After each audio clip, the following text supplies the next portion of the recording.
Continuamos conversando con el doctor Rafael Sánchez Cárdenas, quien es viceministro de Relaciones Internacionales de la MESID.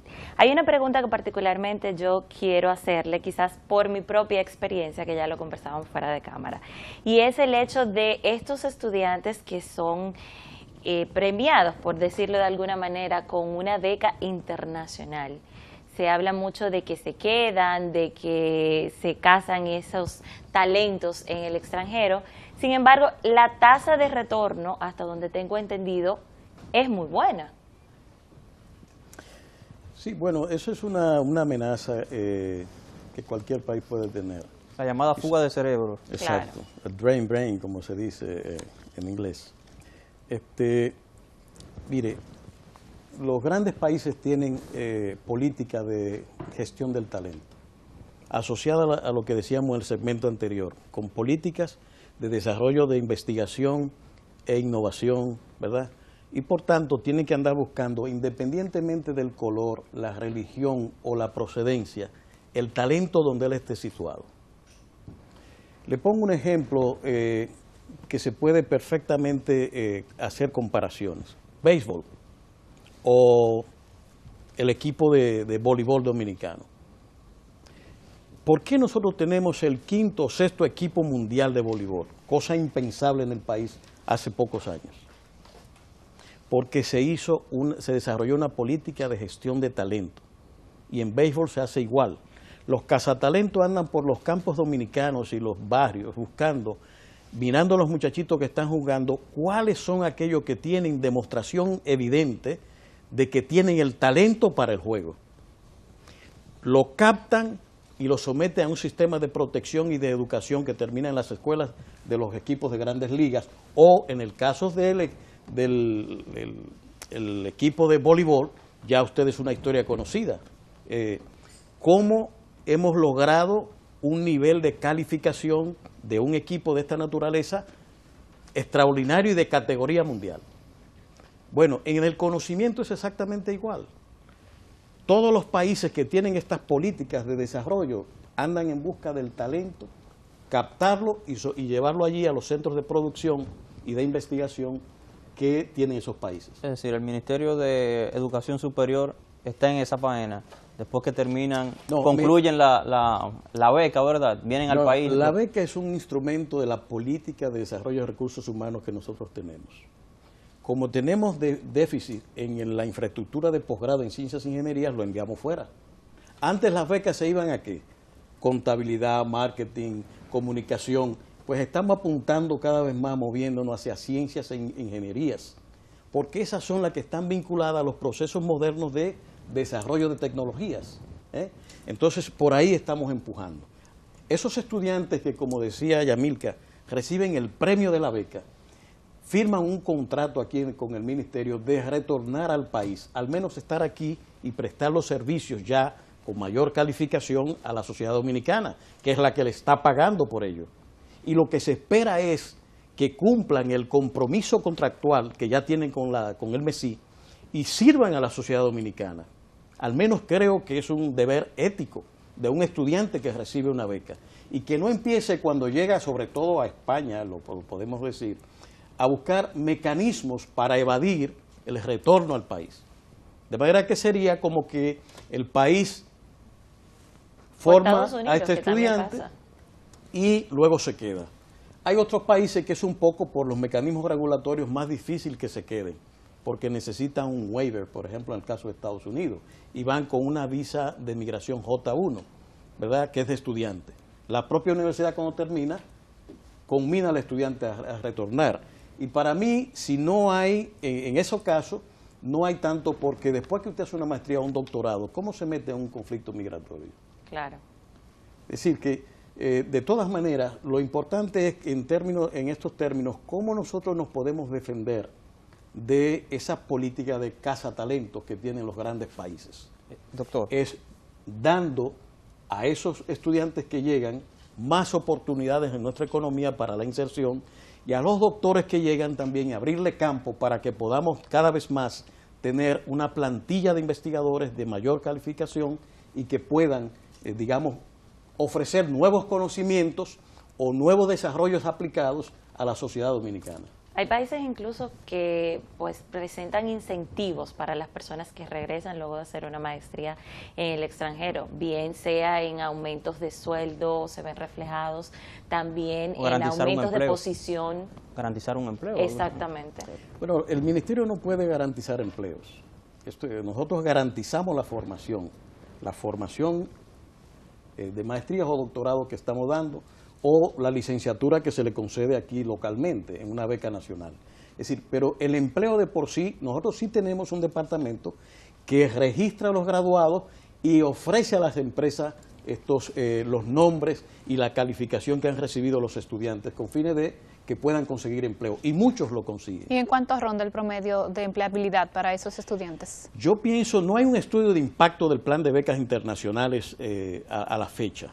Y yo creo que es un objetivo que habrá de cumplir el MESI a corto tiempo, con fines de tener una data sólida en ese sentido. Pero desde mi punto de vista, algunos softwares que se han hecho establecen que más del 60% consigue trabajo.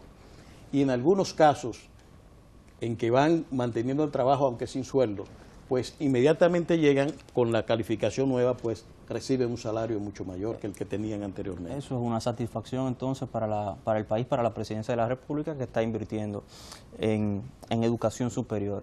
El televidente no lo sabe, pero César Duvernay estuvo por aquí y exigió de manera efusiva que se le pregunte por qué las universidades del país no aparecen en los primeros, por lo menos en las primeras posiciones de los rankings internacionales sobre calidad educativa superior. Yo creo que con los rankings hay que tener cuidado. Nosotros tenemos la información de todos los rankings, cualquiera que este sea. Usted sabe que un ranking se establece sobre la base de una serie de items, de temas que se toman en cuenta y se hacen ponderación de cada uno de ellos. Digamos, en el ranking Shanghai hay una ponderación mucho mayor en el campo de la investigación. Por tanto, si usted no tiene investigación, en este ranking es difícil que usted tenga una posición cimera. ¿Quiénes tienen investigación? Los grandes países, porque investigar es costosísimo. Y hoy día ya, antes la investigación se dirigía desde los centros universitarios de investigación, que los hay todavía, sobre todo en los grandes países.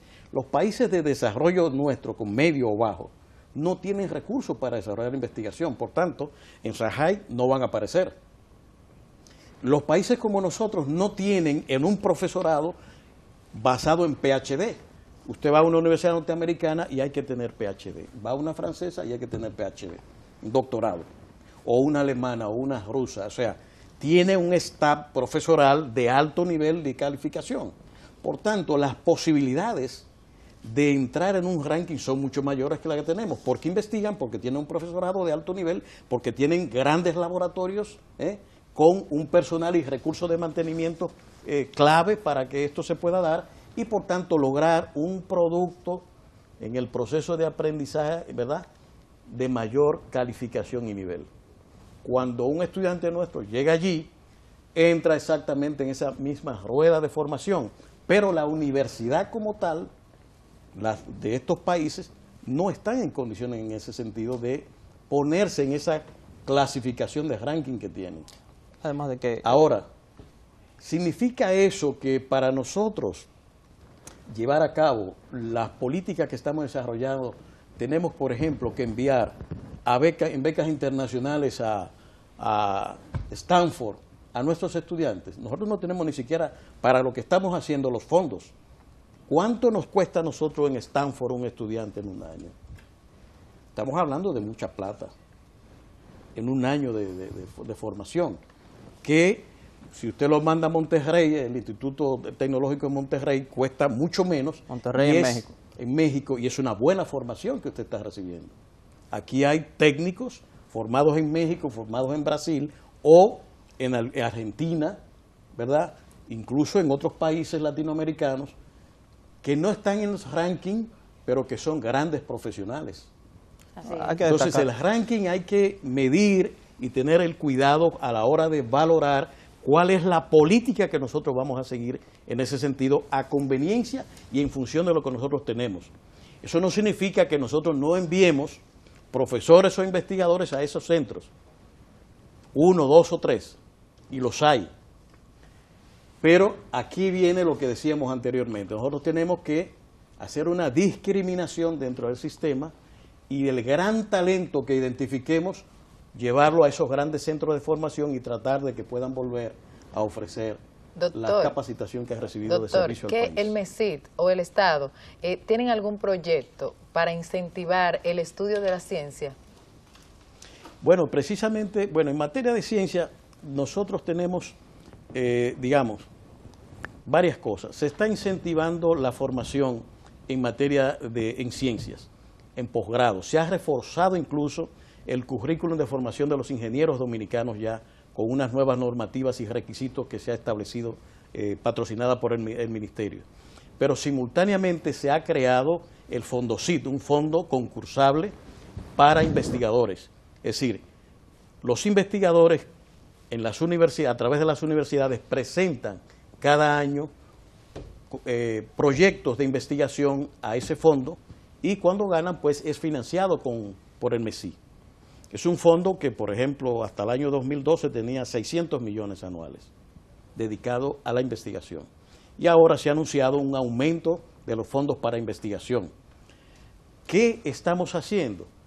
Aumentar y mejorar nuestra infraestructura de posgrado en ciencias e ingenierías que den soporte a la formación de alto nivel, terciaria, es decir, maestrías y doctorados, que es cómo se forman los investigadores. Usted tiene en la formación universitaria dos categorías fundamentales de salida de los profesionales. Una orientada al ejercicio profesional y por tanto es una formación, la maestría profesionalizante. Yamilka hace una maestría en comunicación porque está orientada en calificarse más para hacer lo que está haciendo. Pero si ella entra en el campo ya hacia el doctorado, tiene que entrar en una formación hacia la investigación. Y la orientación de la investigación es producción de conocimiento. En la profesionalizante usted usa de manera aplicada los conocimientos para producir determinados productos o servicios. Así es. ¿Entiende? Entonces son dos orientaciones diferentes. Nosotros estamos obligados a tener en una infraestructura de posgrado de mayor nivel, en maestrías y doctorado, localmente establecida y donde las investigaciones estén focalizadas en temas de interés nacional. Le pongo un ejemplo para orientar la importancia que tiene esto en el país. Nosotros perdemos por la enfermedad del guineo, la cigatoca, 30 millones de dólares, creo, 40 millones de dólares. ¿Por qué no invertir? O en la roya del café. ¿Por qué no invertir en investigación $1 millón o $2 millones cuando cada año estamos perdiendo en producción 30 o 40 para que investigadores busquen la manera de resarcir los cafetales o las plantaciones de banana con fines de que esas enfermedades sean controladas y nuestra producción aumente y reducir las pérdidas al menos? Pero además vamos a producir conocimiento sobre estas patologías vegetales. Conocimiento que se puede también exportar.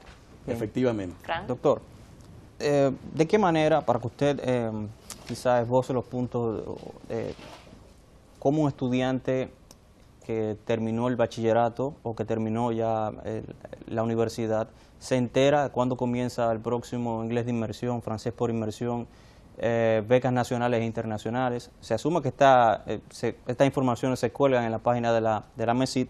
Y una última pregunta, ¿hacia dónde va la República Dominicana en materia educativa?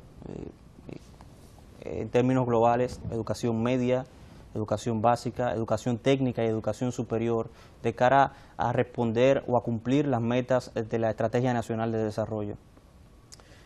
Bueno, las becas y todos estos sistemas se publican en la prensa nacional, a grandes páginas enteras son publicadas.